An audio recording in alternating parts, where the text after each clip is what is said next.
Kalau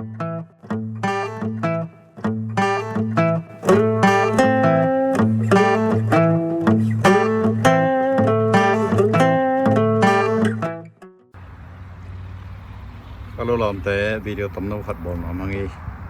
ina ye si te pen khat be be iset gel kul adiak dia kena info outdoor unit kichi AC unit air conditioning unit achi chiu asa tang puswa kena to tenga namni omena compressor le fan ma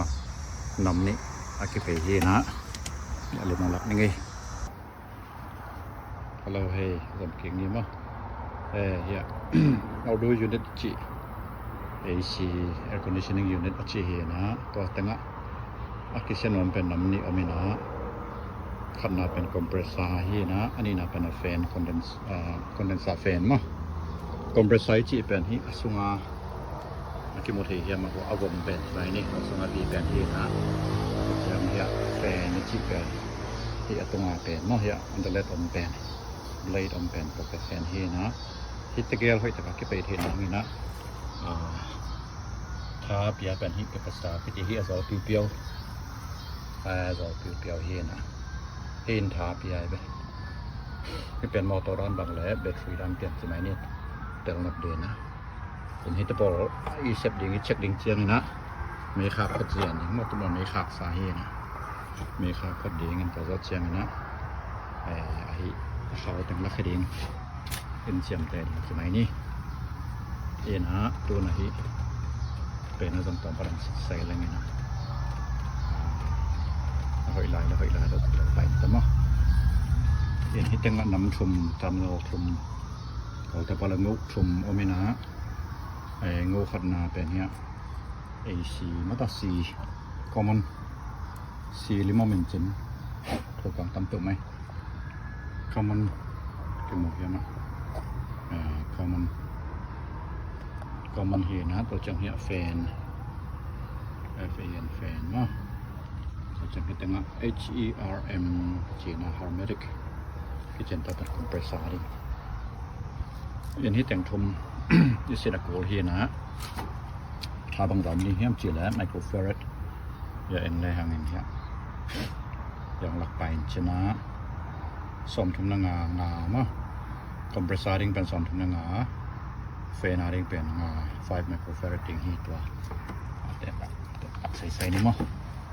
เป็นตัวเฟนตัวปั่นมาสนี่แหละใช่ฮะก็มันแหละเฟนงอกกันนั่นสิฮะเนี่ยบางดอกเขียมจีแหละ4.986 จีนะ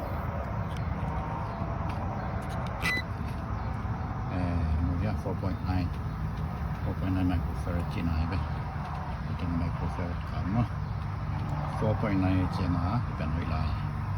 ตัวนี้คอมเพรสเซอร์ลำกอกแล้วเหล่านี้คอมเพรสเซอร์ดอทแล้วเหล่านี้เฮ้ยโอ้โหนี่พูดได้บางตาเฮียมุก